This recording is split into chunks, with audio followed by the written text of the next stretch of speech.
సినిమాలో వెంకీ సార్ పాత్ర గురించి చాలామంది చాలా ఎక్సైటెడ్గా చెప్తున్నారు.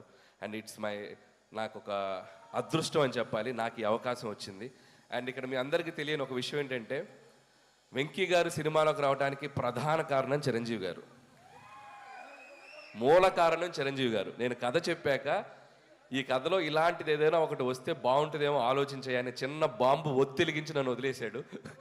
సో ఆ ఒత్తెలిగించాక దాన్ని ఒక బ్లాస్ట్ లాగా చేయగలిగాము స్క్రిప్ట్లో టీం అందరం కలిసి. అండ్ మీ అందరూ ఖచ్చితంగా చిరంజీవి గారి వెంకటేష్ గారి కాంబినేషన్, అండ్ వెంకటేష్ గారు యాజ్ ఈ సినిమాలో Venky Gowda from Karnataka.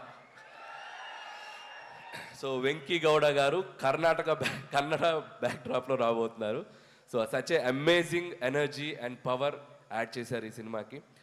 And thanks to Chiranjeevi గారు. సో చిరంజీవి గారు కనుక లేకపోతే ఈ కాంబినేషన్ వర్కౌట్ అయ్యేది కాదు. ఎందుకంటే ఇద్దరు స్టార్స్ కలిసి ఒక ఫ్రేమ్లో, ముఖ్యంగా చిరంజీవి గారు వెంకటేష్ గారిని కలిసి చూడాలని ఎంతోమందికి ఎన్నో ఏళ్ళటి డ్రీమ్. అది నాకు కుదిరింది, అది నా అదృష్టం. సో థ్యాంక్స్ టు మా ఇద్దరు హీరోలకి.